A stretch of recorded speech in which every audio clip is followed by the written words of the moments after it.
Astaghfirullah. Assalamualaikum warahmatullahi wabarakatuh.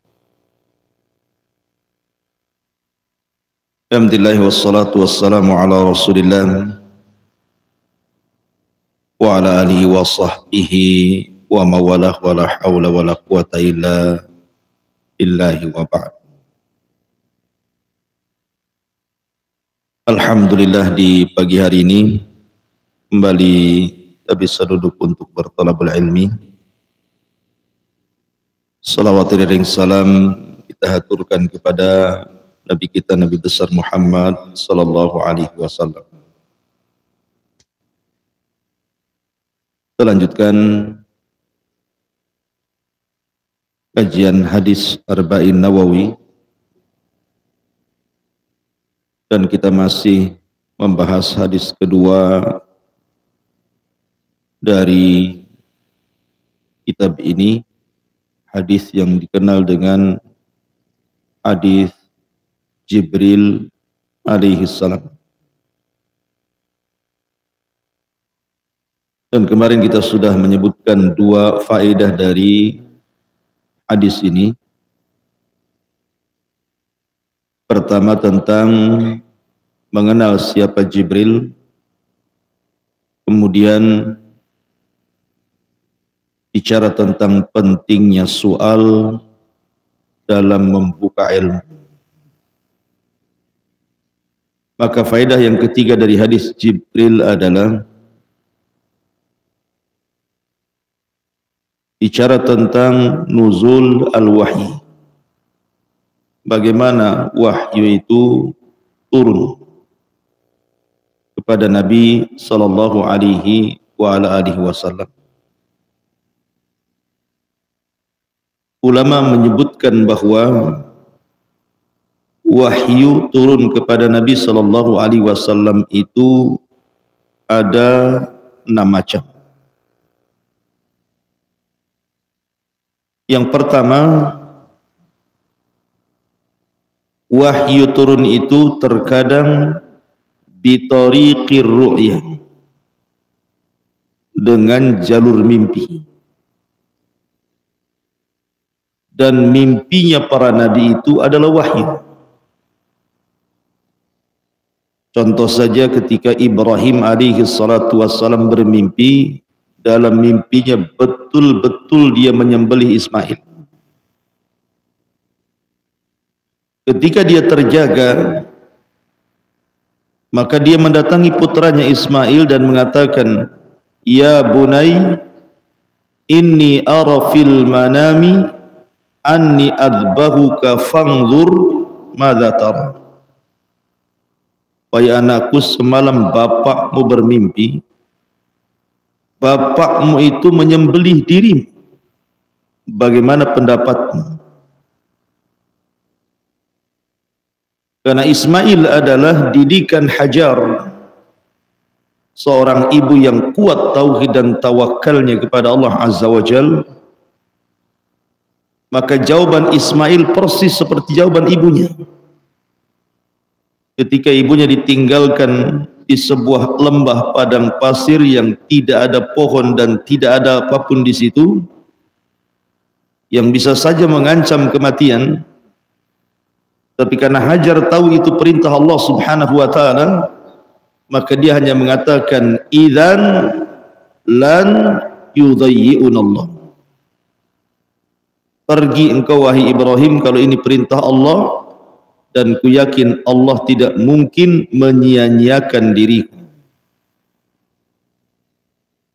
Maka jawaban Hajar ini terulang dengan jawaban Ismail. Ketika Ibrahim alaihi salatu wassalam bermimpi, dalam mimpinya menyembelih putranya, apa jawaban Ismail? "Ya abatif al-ma tu'mar satajiduni insyaallahu minas sabirin." Wahai ayahku, kalau ini perintah Allah, lakukan saja, jangan ragu, dan engkau akan mendapati diriku termasuk hamba Allah yang sabar. Ada yang mengatakan ketika dia mengatakan satajiduni insyaallahu minas sabirin di sini, Jadi Ismail ketika dapat perintah dari Allah lewat Ibrahim untuk disembelih, dia sendiri yang pulang ke rumah mengambil pisaunya, kemudian pamitan sama ibunya. Kemudian setelah itu diserahkan pisaunya kepada Ibrahim ayahnya.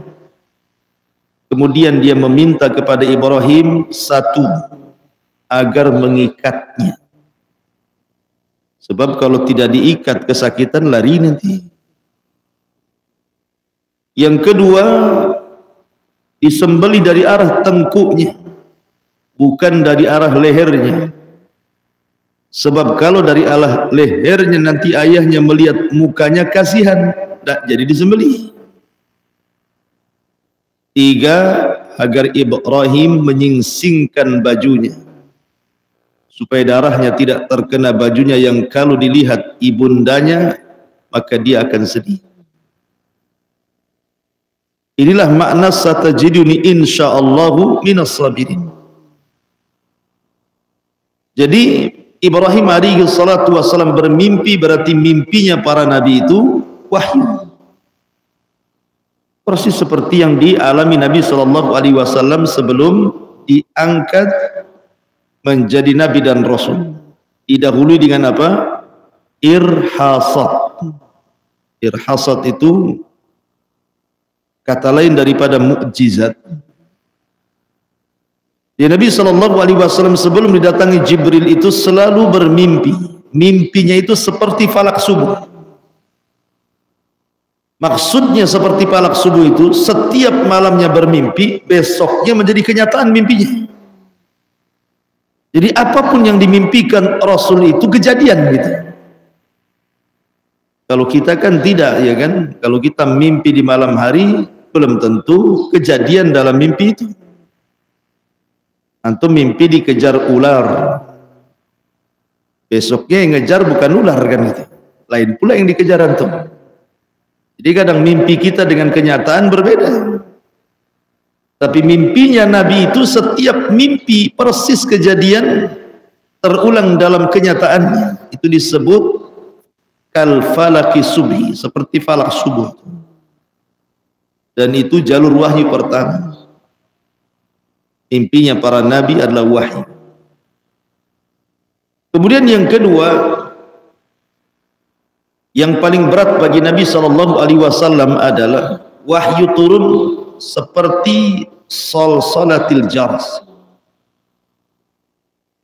seperti rantai yang dipukul-pukulkan di batu.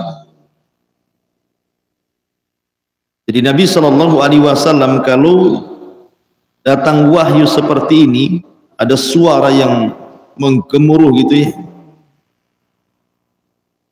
seperti salsalah jarah, seperti rantai-rantai besi yang dipukul-pukulkan di batu. Kita saja kan kadang-kadang dengar suara, ada suara-suara tertentu yang kalau kita dengar itu gimana rasanya gitu.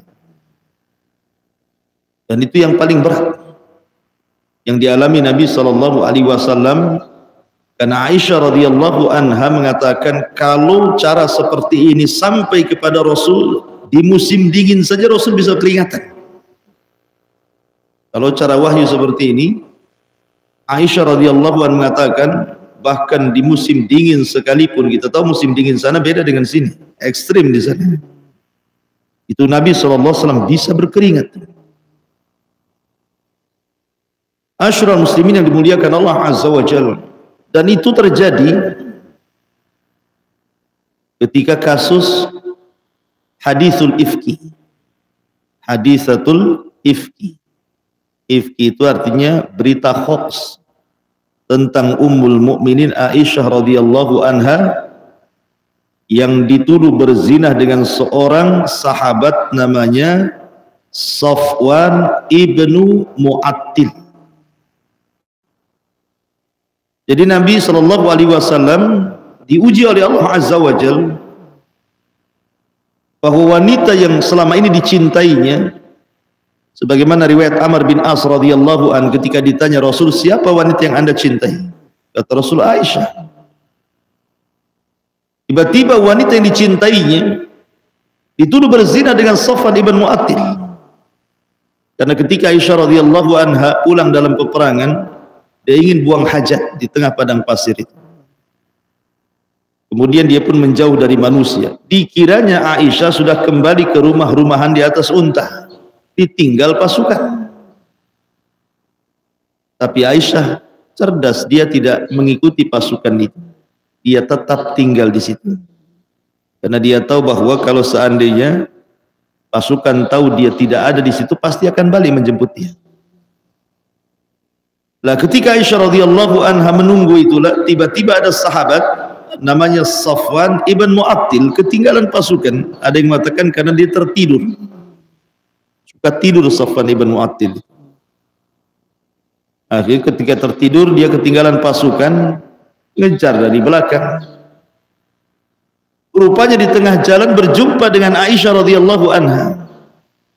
Maka dinaikkanlah di atas untanya, dia yang menuntun untanya hingga sampai ke pasukan. Orang-orang munafik ada kesempatan untuk menyebar, menyakiti dan memburuk-burukan Nabi sallallahu alaihi wasallam. Tersebarlah Aisyah berzinah dengan Safwan ibn Mu'attil. Coba kalau waktu itu ada grup WA, grup WhatsApp, mungkin itu yang dipakai munafik untuk menyebar isu berita hoax itu. Maka Nabi SAW setelah peristiwa ini tidak menemui Aisyah hampir 1 bulan. Anda bisa bayangkan Aisyah ini masih muda, masih kecil gitu ya.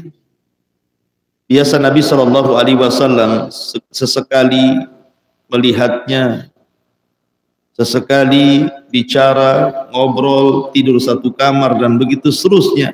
Tiba-tiba tidak mendatangi 1 bulan padahal tidak kemana-mana. Kayak antum lah, istri antum ada di rumah, tapi antum tidur di rumah tetangga. Gak ngapa-ngapain sih, cuman tak mau balik saja. Perasaan istri antum gimana? Sedih juga ya. Tapi Nabi SAW punya alasan. Ia ingin menunggu wahyu tentang kebenaran berita hoax perzinahan Aisyah dengan Safwan ibn Mu'attil. Akhirnya setelah 1 bulan sesak dada Nabi karena wahyu tidak turun-turun masalahnya. Terpaksalah Rasul datang ke rumah Abu Bakar Siddiq radhiyallahu an, di mana Aisyah tinggal di situ. Maka di situ ada Aisyah, ada ayahnya Abu Bakar, ada istrinya Ummu Ruman, dan ada pembantunya. Jadi Nabi SAW menemui Aisyah radhiyallahu anha dan bertanya 2 hal. Dan pertanyaan Rasul ini seolah-olah Rasul terpengaruh dengan orang-orang munafik masalahnya. Kata Nabi SAW, ya Aisyah, la in kunti lamamti bidham fastaghfirillah. Fa innal 'abda idza taballahu alaihi. Wahai Aisyah, kalau engkau memang melakukannya, maksudnya betul berita itu, kau tinggal bertobat. Sebab Allah apabila melihat hambanya bertobat, pasti akan diterima tobatnya. Kata-kata ini seolah-olah Rasul kan terpengaruh kan. Kenapa dia bicara seperti itu? Tetapi kata Nabi SAW, tapi kalau engkau tidak melakukannya wahai Aisyah, fasayubarri'ukillah fawqa sab'as samawat. Tapi kalau engkau tidak melakukannya, aku yakin Allah akan membersihkan namamu dari 7 atas langit sana.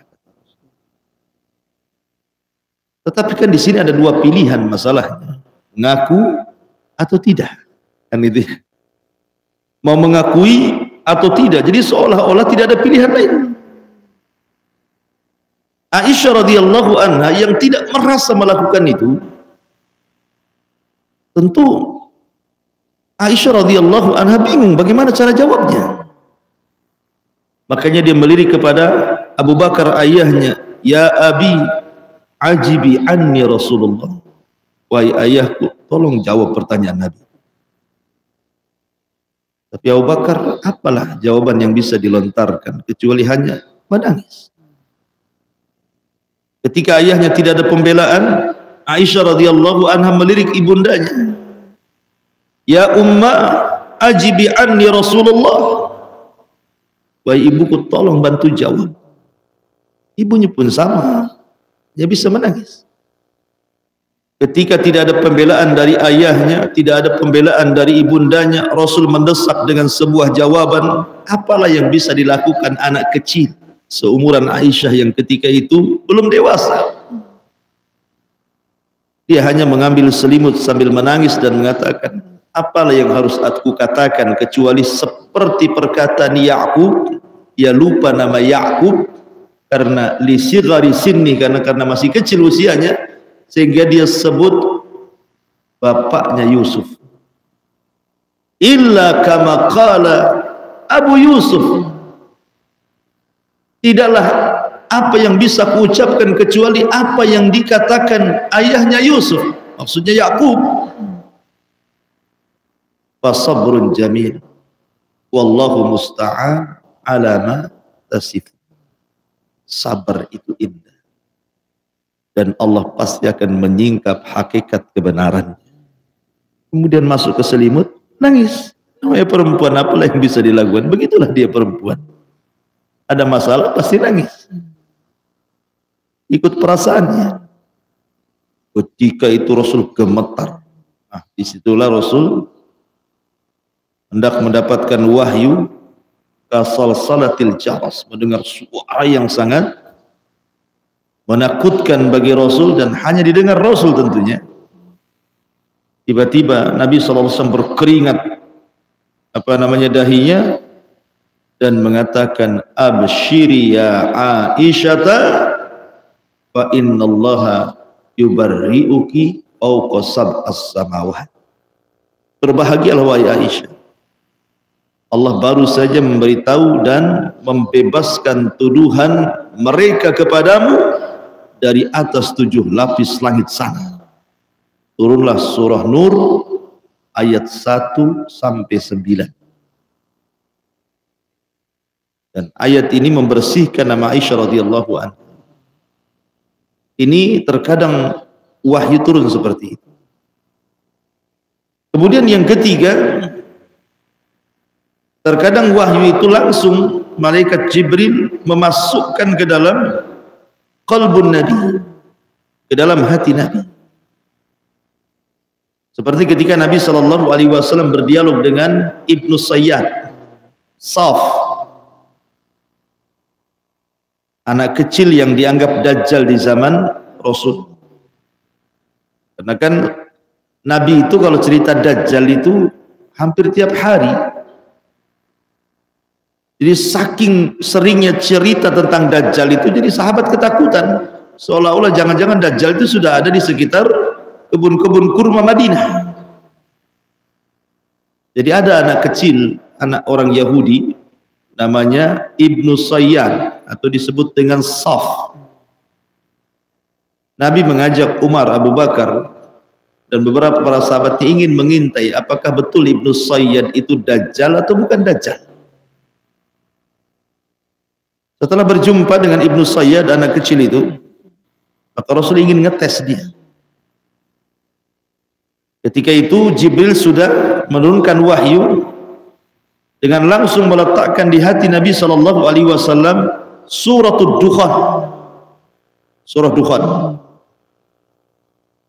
Jadi kata Nabi kepada Ibnu Sayyad, "Ya Ibnu Sayyad, wa Ibnu Sayyad, inni khaba'tu laka khab'an." Sesungguhnya di hatiku sudah terdapat beberapa kalimat. Coba tebak apa itu? Kata Ibnu Sayyad, duh. Dia tidak bisa menyebut dukhan. Tapi sudah benar di awalnya kan? Dukhan artinya. Maka Rasul mengatakan, ikhsha falan ta'du qadrak. Menyingkir kamu, kau tidak bisa menyingkap apapun dalam isi hati. Dari sini Nabi SAW mendapatkan wahyu Dukhan, surah Dukhan, diletakkan langsung oleh Jibril dalam hati Nabi SAW. Ini sudah 3. Yang keempat, seperti hadis Jibril yang kita bahas. Terkadang Nabi SAW mendapatkan wahyu itu ala tariq seperti yang terjadi dengan hadis Jibril. Malaikat datang tasyakul dengan manusia, kemudian menyampaikan wahyu Allah. Dan ini yang paling banyak, di mana Jibril datang kepada Nabi SAW ala surat Dihiyah ibn Khalifah al-Kalbi. Kebanyakan Nabi SAW menyerupai seorang sahabat ganteng orang muhajirin namanya Dihiyatul Kalbi. Itu yang banyak dilakukan ketika Nabi SAW mendapatkan wahyu, atau dalam bentuk yang disebutkan dalam hadis Jibril ini.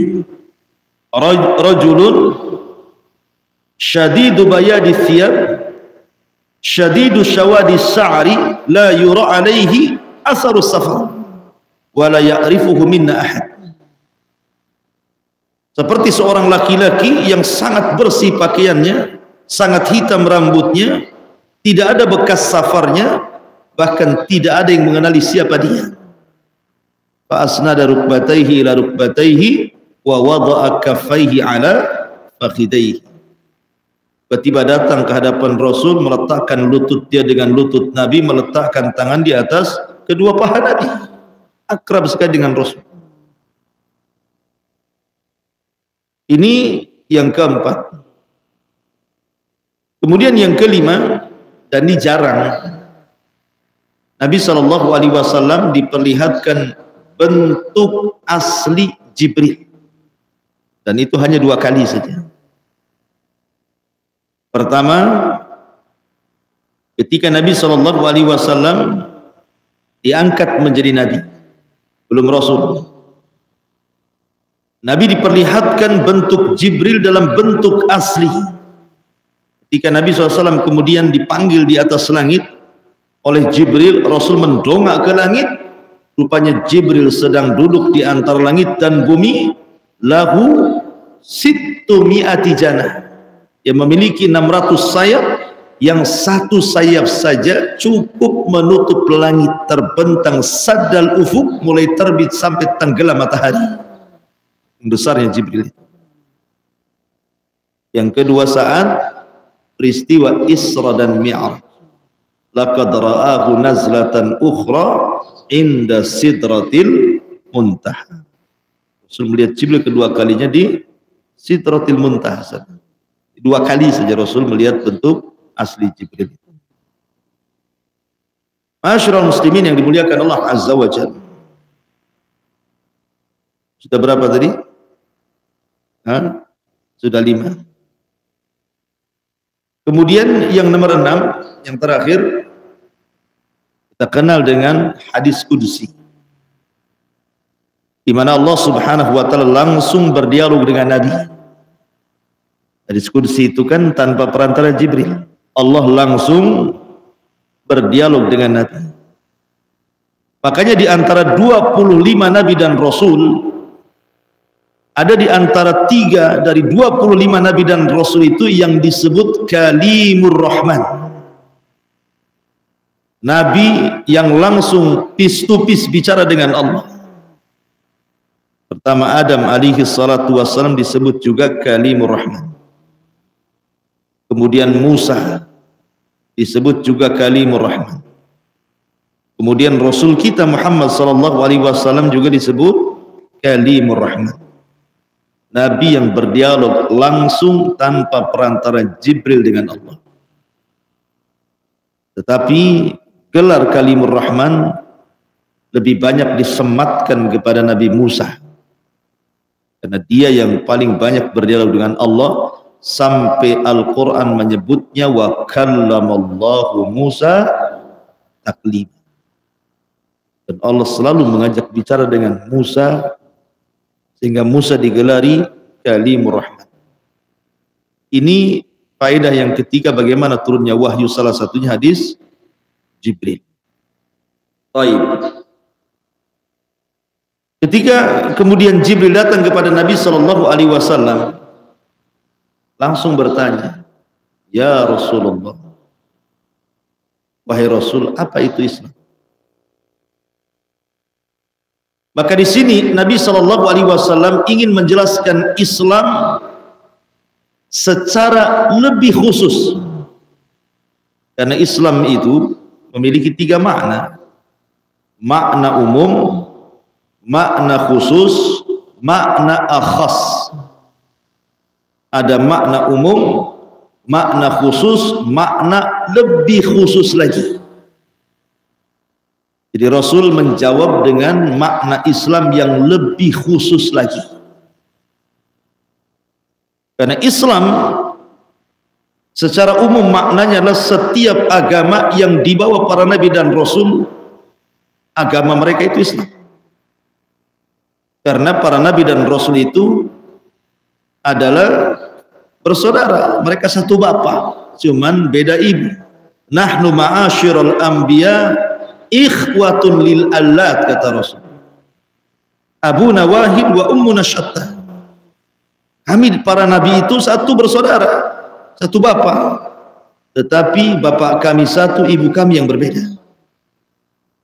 Dan semua para nabi itu mendakwahkan dakwah yang sama. Walaqad ba'atsna fi kulli ummatir rasulan an ya'budullaha wajtanibut taghut. Dan kami utus pada tiap-tiap umat ini seorang rasul, tugas mereka sama. Ani'budullah, tauhidkan Allah dan jauhi sesembahan selain daripada Allah alias tauhid. Semua seperti itu. Makanya semua agama yang dibawa para nabi itu faqulu syahadu bi anna muslimun, disebut Islam. Ini makna umum. Adapun makna khusus, agama yang hanya dibawa Nabi sallallahu alaihi wasallam. Makanya Allah mengatakan dalam Al-Quran, wa man yabtaghi ghairal islami dinan falan yuqbala minhu wa huwa fil akhirati minal khasirin. Inna dina indallahil Islam. Siapapun yang mencari agama selain daripada Islam, agama yang dibawa Nabi Muhammad sallallahu alaihi wasallam, satu tidak akan diterima, pelakunya rugi. Kenapa di sini Allah mengatakan falan yuqbala minhu, tidak akan diterima agamanya, dan dia termasuk orang yang rugi? Kenapa tidak termasuk orang ahli nar, ahli jahannam? Tapi disebut neraka saja. Karena orang yang mencari agama selain daripada Islam, mereka sudah lelah letih siang malam ibadah dengan jiwa mereka, dengan harta mereka. Ujung-ujungnya ala unabbi'uka bil akhsarina a'mala alladzina dhalla sa'yuhu fil hayatid dunya wa hum yahsabuna annahum yuhsinuna sun'a. Maukah ku habarkan, kata Allah, amalan yang paling sia-sia. Mereka sudah lelah letih tetapi sia-sia. Allah katakan alladzina dhalla sa'yuhum fil hayatid dunya. Orang-orang yang sudah lelah letih menghabiskan waktu, biaya, tenaga, tetapi amalannya sia-sia dan mereka masih mengatakan bahwa kami melakukan amalan kebaikan. Dia sangka dia di atas kebaikan, tetapi hakikatnya dia melakukan amalan yang sia-sia. Maka ini disebut orang yang tidak ikut agama Rasul itu rugi, gitu ya. Udah rugi gitu, udah hari-hari tahu-tahu masuk neraka juga. Amilatun nasibah tasla naran hamiyah. Amilatun nasibah, dia banyak beramal sampai lelah. Amilah itu banyak beramal, nasibah itu lelah. Tapi ujungnya apa? Tasla naran hamiyah, masuk juga ke neraka hamiyah gitu. Jadi agama yang dibawa Nabi itu agama Islam. Ini makna khusus. Makna akhas, makna yang lebih khusus lagi. Nah inilah Rasul menjelaskan kepada Jibril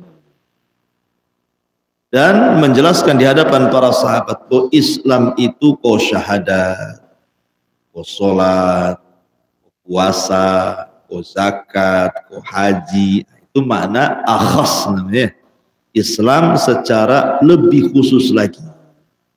Adapun apa maknanya sholat, zakat, puasa nanti akan dijelaskan hadis berikutnya.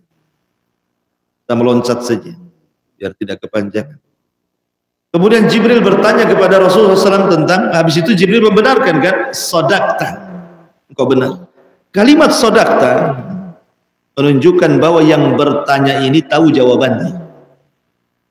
Kalau dia tidak tahu jawabannya, tidak mungkin dia mengatakan sodakta, kau benar.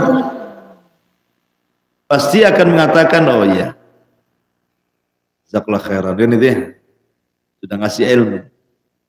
Tapi ini malah mengatakan sodakta. Makanya sahabat kemudian heran, yas'aluhu wa yusaddiquhu, aneh orang ini. Dia yang tanya, dia pula yang benarkan kan. Dari sini kata para ulama, apa faedah?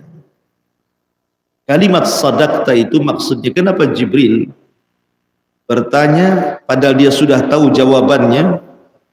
Maksudnya li'ifadatis sami'in, untuk memberikan faedah kepada para pendengar. Maka tidak masalah umpamanya antum bertanya kepada saya, bukan tujuan yang ngetes, tidak, supaya yang lain tahu juga, kan ada orang yang seperti itu. Tapi kalau tujuannya ngetes ustadznya, ya tes cerdas nggak ustadz, jangan bego pula dites sama antum. Berarti antum murid kurang ajar namanya. Jadi Jibril ini maksudnya li'ifadatis sami'in. Dari mana kita tahu bahwa Jibril ini sedang memberikan faedah kepada orang-orang yang mendengar, yang hadir di majelis Rasul? Di ujung hadis, ketika Jibril kemudian pergi, tahu-tahu les hilang, nggak tahu kemana. Kemudian Rasul bertanya, tahukah kamu ya Umar siapa dia? Kata Umar, Allah wa Rasuluh alam. Kata Rasulullah, fa innahu Jibril atakum yu'allimukum amra dinikum. Itulah Jibril datang kepada kalian, langsung atau tidak langsung sudah mengajarkan agama kepada kalian. Dari sini tahu bahwa kalimat sadaqta di sini, bahwa Jibril itu sedang memberikan faedah kepada orang-orang yang hadir di situ. Kemudian Jibril bertanya lagi kepada Nabi SAW, apa itu iman? Maka Rasulullah SAW mengatakan, iman itu antu'mina billahi, beriman dengan Allah Subhanahu wa ta'ala. Tentu beriman dengan Allah artinya beriman dengan wujud Allah. Kita harus beriman dengan wujud Allah, dan ini sifat yang tidak mungkin hilang dari Allah, bahwa Allah itu wujud ada. Karena ada orang-orang Jahmiyah yang dicetus oleh Jahm ibn Safwan, di mana Jahm ibn Safwan berguru dari Ja'ad ibn Dirham, dan sanad ilmunya Ja'ad ibn Dirham dari Talut, dan Talut dari Labid bin A'sam Yahudi. Jadi silsilah kelompok sesat dalam Islam itu kalau tidak dari Nasrani, dari Yahudi. Jahm ibn Safwan ini adalah pencetus akidah Jahmiyah. Salah satu keyakinannya mengingkari nama dan sifat bagi Allah. Ada Allah itu punya nama, apalagi sifat, karena menetapkan nama dan sifat itu tasyabuh dengan makhluk. Diingkari itu nama dan sifat bagi Allah. Berjumpa pula dengan kelompok Sumaniyah. Kelompok Sumaniyah ini kebalikan dari paham Jahm ibn Safwan, karena mereka kelompok musyrikun, tidak menyembah kecuali kepada Tuhan yang bisa diraba dengan panca indera. Maksudnya Tuhannya harus bisa dilihat, bisa diraba, bisa dicium gitu, bisa dipegang.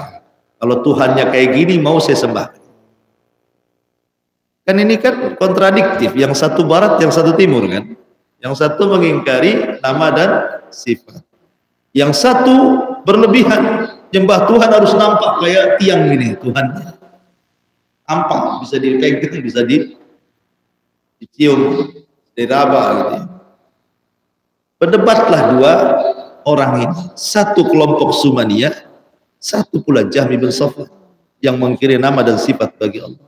Ya Jahm, sif lana rabbak. Kata orang-orang Sumaniyah ini, wahai Jahm, tolonglah sifatkan Tuhanmu itu macam mana? Namanya orang mengingkari nama dan sifat, macam mana cara menetapkannya? Mau disebut nama dia ingkari nama, mau dikatakan sifatnya dia pula mengingkari sifat. Macam mana caranya? Bingunglah Jahm ibn Safwan. Akhirnya dia meminta waktu sebulan, 40 hari. Tolong waktu 40 hari ini biarkan aku merenung, nanti akan keluar jawabannya. Keluar, masuk ke dalam rumah 40 hari tidak sholat jamaah, yang tidak sholat 5 waktu, semedi, mencari-cari jawaban siapa Tuhannya. Bingung sendiri dia.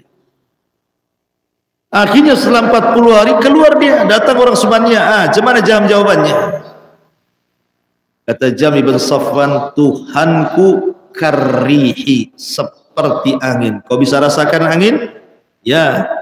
Kau bisa melihat angin? Tidak. Berarti sesuatu yang tidak bisa dilihat belum tentu bendanya tidak ada. Tetapi bagaimanapun Jahm ibn Safwan terjerumus kepada kaedahnya sendiri.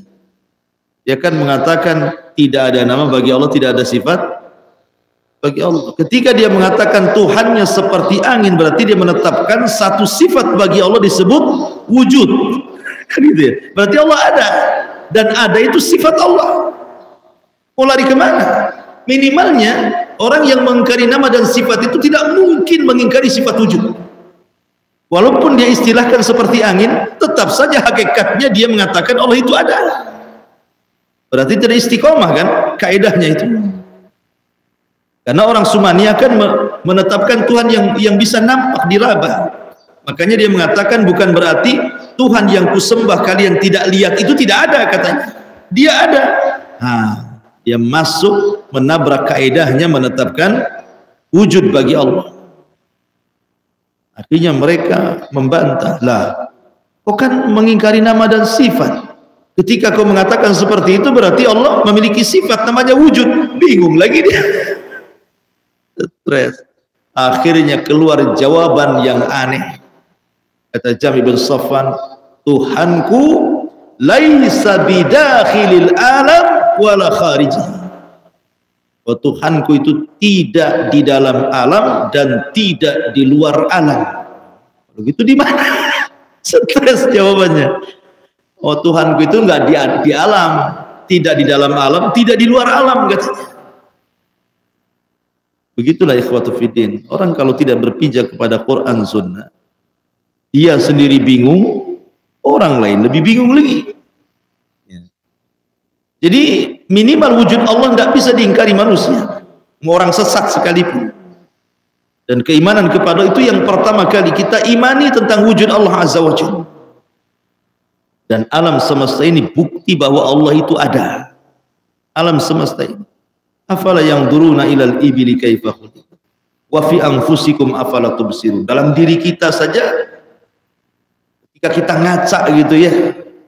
Kalau orang berpikir bagaimana Allah Subhanahu wa taala merangkai persendian-persendian kita ini, kemudian oksigen dan yang semacamnya, tentu dari situ saja kita bisa melihat bahwa kita tidak mungkin tercipta begitu saja. Pasti di sana ada wujud Allah Sang Pencipta gitu. Apalagi dengan membaca Quran, membaca ayat-ayat alam, makin yakin lagi bahwa ada namanya Tuhan yang menciptakan kita. Kemudian juga beriman dengan rububiyah Allah, beriman dengan uluhiyah Allah, beriman dengan nama dan sifat bagi Allah. Nah, itu disebut ma'rifatullah, melihat, mengenal siapa Tuhan kita.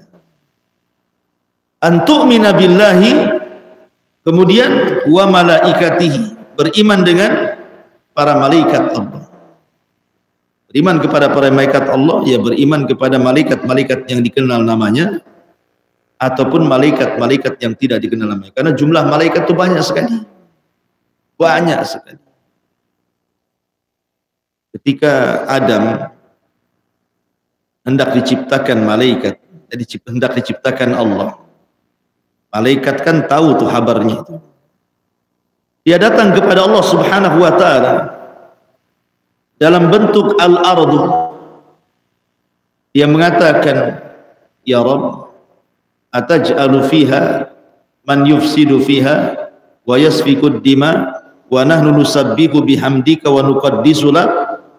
Maka Allah jawab, qala inni a'lamu ma la ta'lam. Jadi ketika Allah mengatakan, saya akan ciptakan satu makhluk yang akan menjadi khalifah di bumi. Kemudian malaikat mengatakan, ya Rabb, apakah engkau akan menjadikan makhluk ini yang kelak akan menumpahkan darah, merusak bumi, sementara kami bertasbih dan memuji. Ini bukan i'tirad. Malaikat bukan hendak i'tirad, itu artinya menentang Allah, tidak. Ini namanya al-ardu. Kan ada al-khabaru, al-ardu, al-amru. Yang dalam bahasa Quran itu ya. Ada sifatnya khobar, Allah ngasih tahu. Itu khobar artinya. Ada sifatnya al-ardu. Ardu itu maksudnya ngasih pilihan. Malaikatnya mau ngasih pilihan. Ya Rabb, kamu kan tahu bahwa ada makhluk yang ada di bumi itu. Sebelumnya kan suka numpain darah, suka ngerusak, maksudnya bangsa jin gitu ya. Kalau memang kau hendak menjadikan khalifah di bumi, jadikan kami saja.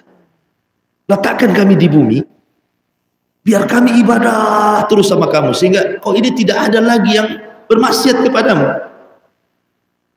Gimana? Ya, ngasih tawaran gitu ya. Malaikat ngasih tawaran.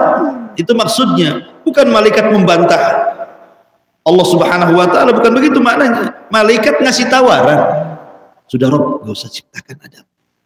Biar kami saja yang menempati posisi Adam, kami bertasbih, beribadah, sholat, sehingga enggak ada lagi orang maksiat sama kamu. Nah, kan gitu maksudnya.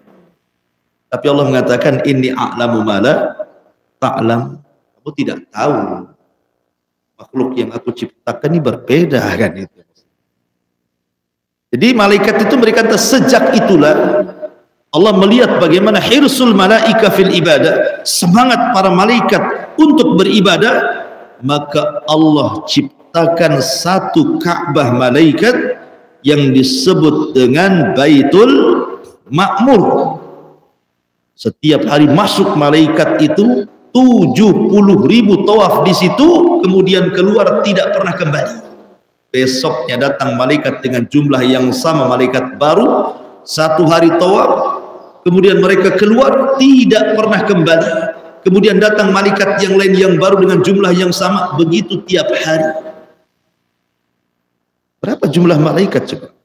Wa may ya'lamu junuda rabbika illa huwa ma huwa illa dzikra lil bashar. Tidak ada yang tahu jumlah malaikat kecuali Allah. Jadi kita beriman dengan malaikat, dengan wadhaifnya, dengan apa pekerjaan-pekerjaannya, dan mereka adalah junudullah, tentara-tentara Allah. Kemudian wa malaikatihi wa rusulihi, beriman dengan rasul-rasulnya.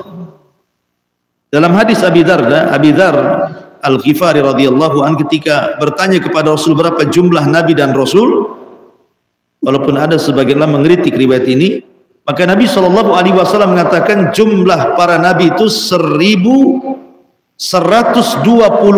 ada yang mengatakan 124.000 jumlah para nabi, dan rasul 315. Tentu beda nabi dengan rasul. Kalau rasul itu diperintah untuk menyampaikan, kalau nabi tidak.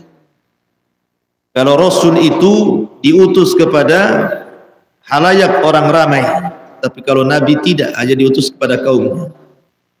Kalau rasul membawa syariat baru, tapi kalau nabi tidak, dia meneruskan syariat nabi yang sebelumnya. Kalau rasul diutus kepada kaum yang bertentangan akidahnya, tetapi kalau nabi tidak. Itulah definisi-definisi yang disebutkan para ulama perbedaan nabi dan rasul. Dengan singkat saya katakan, setiap Rasul Nabi, tapi tidak setiap Nabi dia Rasul. Gitu. Beriman kepada para Nabi dan Rasul. Dan yang kita kenal 25 Nabi dan Rasul. Nama-namanya jelas. Yang 18 nama tercantum dalam surah Al-An'am. Dalam surah Al-An'am dicantumkan 18 nama Nabi-Nabi dan Rasul. Adapun sisanya sehingga genap menjadi 25 Nabi dan Rasul tersebar di beberapa ayat dalam beberapa surat. Tetapi yang paling banyak disebutkan namanya dalam surah Al-An'am. Hampir 18 dalam satu ayat. Baru yang lainnya tersebar di beberapa ayat dalam Al-Quran. Intinya 25 Nabi dan Rasul. Lah dari 25 Nabi dan Rasul tidak semua diceritakan. Ada Nabi yang diceritakan detail sedetail-detailnya, mulai lahirnya, masa remajanya, dewasanya, tuanya, wafatnya dijelaskan. Seperti Musa, Ibrahim, cukup lengkap. Tapi ada Nabi diceritakan global saja. Nabi Soleh, Syuaib, global. Anehnya ada Nabi tercantum namanya, kisahnya pula tak ada. Seperti Zulkifli, Nabi Yusa, enggak ada. Al-Yasa gitu. Tetapi terkadang walaupun tidak ada dalam Quran, dijelaskan dalam sunnah. Itu beriman kepada para nabi dan rasul. Antuk minabil birrusul. Kemudian dengan kitab. Sama kitab-kitab yang Allah turunkan itu juga kan banyak. Yang disebut dengan suhuf, tidak ada namanya, ya lembaran gitu saja. Tapi kita harus beriman. Yang kita kenal namanya harus beriman lagi. Taurat, Zabur, Injil, Quran. Taurat turunkan kepada Musa, Zabur turunkan kepada Daud, Taurat, Injil turunkan kepada Isa, Al-Quran diturunkan kepada Rasulullah. Maka kita wajib beriman. La nufarriqu baina ahadin mir rusul. Kita wajib beriman kepada Taurat, Zabur, Injil, Quran, dan yang sebelumnya disebut suhuf. Walaupun ada riwayat, walaupun riwayat ini fihi nazar, ada kritikan di antara ulama bahwa ketika Allah menurunkan kitab dari langit itu jumlahnya 104. 104. Yang 4 itu ma'ruf, disebut dengan Taurat, Zabur, Injil, Quran, ini ma'ruf 4 ini. Yang 100 itu tidak ma'ruf karena disebut suhuf lembaran. Yang 100 suhuf itu 50 lembar diberikan kepada Nabi Syith. Nabi Syith itu nabi setelah Adam, sebelum Idris. Kemudian 30 lembar diberikan kepada Idris. Kemudian 10 lembar diberikan kepada Ibrahim. Kemudian 10 lembarnya diberikan kepada Musa selain Taurat. Jadi jumlahnya 100. Yang 100 ini kemudian Allah kumpulkan di satu kitab namanya Taurat. Yang 100 dengan Taurat dikumpulkan di satu kitab namanya Zabur. Yang 100 suhuf Taurat dan Zabur dikumpulkan di sebuah kitab yang disebut dengan Injil.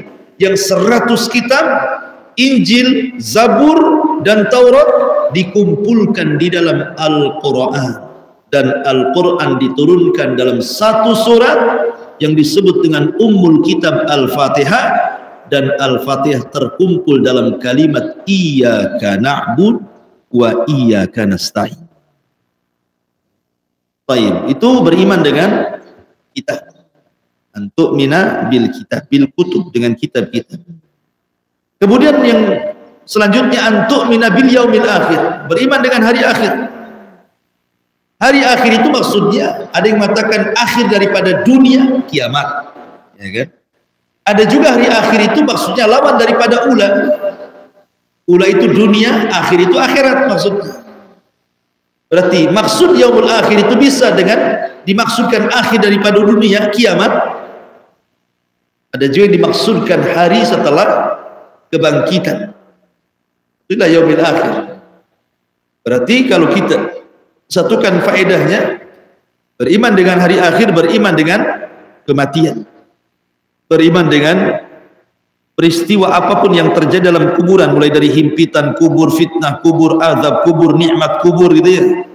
Kemudian sampai kepada beriman dengan apa yang terjadi nanti setelah dibangkitkan manusia, seperti umpamanya beriman dengan adanya kebangkitan, kemudian pengumpulan di padang mahsyar itu ya.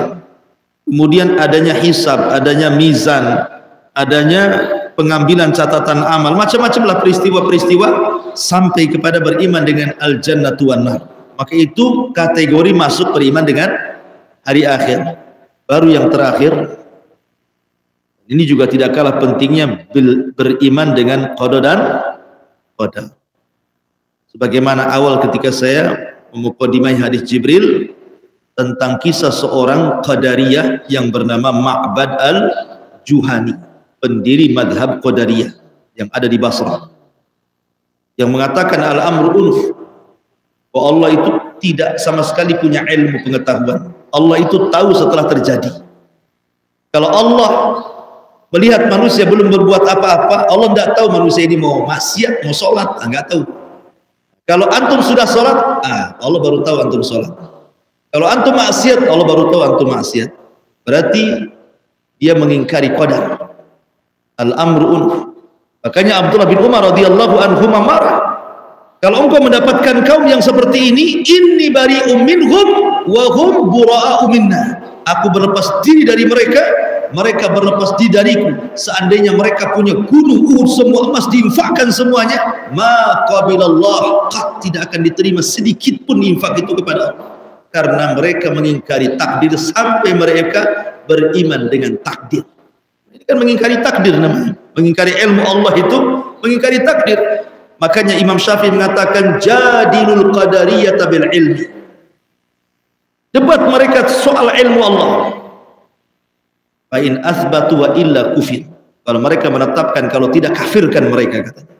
Karena mereka mengingkari ilmu bagi Allah. Kita ahli sunnah menganggap Allah itu maha tahu yang telah, yang sedang, dan yang akan datang. Dan perkara yang mustahil terjadi, kalau terjadi Allah tahu. Semua Allah itu maha tahu gitu loh. Orang ini mengingkari ilmu Allah. Kafir ikhwan kalau orang mengingkari ilmu Allah. Masa Allah disifati dengan sifat jahil, kan mustahil.